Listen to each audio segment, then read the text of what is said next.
सिर्फ 28,000 दहेज मांगने की वजह से दूल्हे वालों ने शादी के मंडप में दुल्हन को सास के पैर धोने पर मजबूर कर दिया। उन्होंने बड़े गर्व से कहा कि यह बहू द्वारा सास के प्रति सम्मान दिखाने की रस्म है।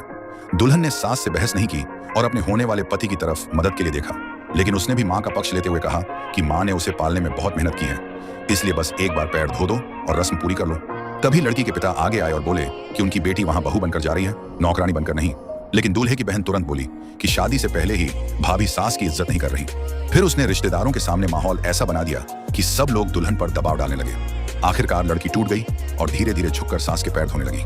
उसके पिता बार बार चिल्ला रहे थे कि बेटी मत झुक, लेकिन मां ने उन्हें रोकते हुए कहा कि फैसला बेटी को खुद करने दो। उधर ननद मोबाइल निकालकर इस अपमान का वीडियो रिकॉर्ड करने लगी। सास घमंड से बोली कि पैर अच्छे से साफ करना, आगे से हर त्योहार पर यही करना होगा।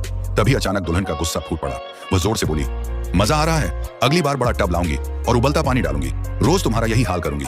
अब शादी टूटना तय था और लड़की का आत्मविश्वास उसकी अपनी मेहनत थी। वह खूबसूरत होने के साथ साथ सालाना करोड़ों कमाने वाली डिजाइनर थी। 3 साल से वह लड़के के पूरे परिवार का खर्च उठा रही थी, लेकिन बदले में उन्हें सिर्फ उसका फायदा उठाना आता था। इतना सब करने के बाद भी वे उससे सास के पैर धुलवा रहे थे। तभी लड़के का बदतमीज भाई लड़की पर हाथ उठाने आगे बढ़ा, लेकिन लड़की के पिता ने उसे तुरंत रोक दिया। आखिर वह फौजी रह चुके थे, ऐसे लड़कों से डरने वाले नहीं थे। फिर भी दूल्हा यही सोचता रहा कि लड़की बस गुस्से में है। उसने ऊंची आवाज में कहा कि मां से माफी मांगो, लेकिन लड़की ने उसकी जमकर बेइज्जती कर दी। रिश्तेदार भी लड़के का मजाक उड़ाने लगे कि इतनी काबिल लड़की को संभाल नहीं पाया। बेइज्जती सहन न होने पर लड़के ने लड़की को थप्पड़ मार दिया।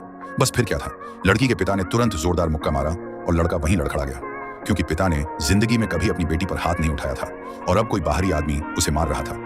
मां भी दौड़कर बेटी के चेहरे पर पड़े थप्पड़ के निशान देखने लगी। चेहरे पर गहरा निशान था, लेकिन लड़की के अंदर का गुस्सा उससे भी ज्यादा गहरा था। उसने सबसे पहले सास को धक्का देकर कुर्सी पर बैठाया और कहा, बैठकर तमाशा देखो। फिर ननद के बाल पकड़कर उसे समझाने लगी कि औरत होने का मतलब क्या होता है। खींचातानी में ननद की विक तक निकल गई। दूल्हा बस खड़ा तमाशा देखता रहा, कुछ करने की हिम्मत नहीं हुई। ये वही लोग थे जो खुद कुछ नहीं कर सकते, लेकिन दूसरों पर नियम थोपते हैं। 3 साल तक लड़की ने इस घर में एटीएम और नौकरानी बनकर सब सहा था, लेकिन अब उसकी सहन शक्ति खत्म हो चुकी थी। उसने वहीं अपना घूंघट फेंका और ऐलान कर दिया कि यह शादी अब नहीं होगी। फिर उसने लड़के की तरफ उंगली उठाकर कहा, 3 साल में जो कुछ तुम लोगों पर खर्च किया है सब वापस चाहिए।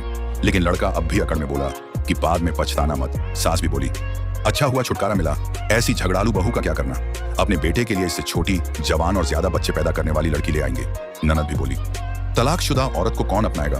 और लड़के का भाई घमंड से कहने लगा कि उनके घर के लिए तो लड़कियों की लाइन लगी रहती है। लड़की बस मुस्कुराई।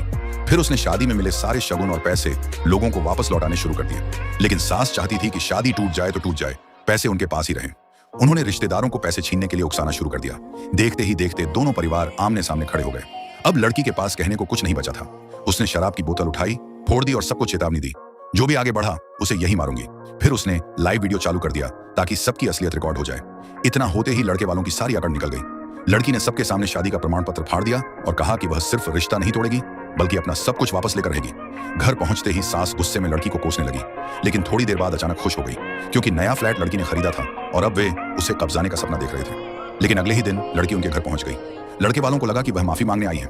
लड़के का भाई घमंड से बोला, घुटनों पर बैठकर माफी मांगो, तभी शादी फिर से होगी। लेकिन लड़की ने घर में रखी महंगी चेरी, स्ट्रॉबेरी और बाकी सामान उठाकर सीधे कूड़ेदान में फेंक दिया।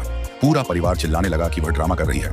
तभी लड़की ने घर के कागज निकाले और साफ कहा कि यह मकान उसी का है। सास तुरंत बोली, शादी के बाद खरीदा गया घर पति पत्नी दोनों का होता है, इसमें मेरे बेटे का भी हिस्सा है। लेकिन लड़की पहले से तैयार थी। उसने बताया कि यह घर उसने शादी से 3 साल पहले अपने पैसों से खरीदा था, इसलिए यह उसकी निजी संपत्ति है। फिर भी सास बेहयाई से बोली, 3 साल पहले से तुम दोनों रिश्ते में थे, इसलिए यह भी साझा संपत्ति हुई। इतने में लड़के का भाई फिर मारपीट करने आगे बढ़ा, लेकिन इस बार लड़की अकेली नहीं आई थी।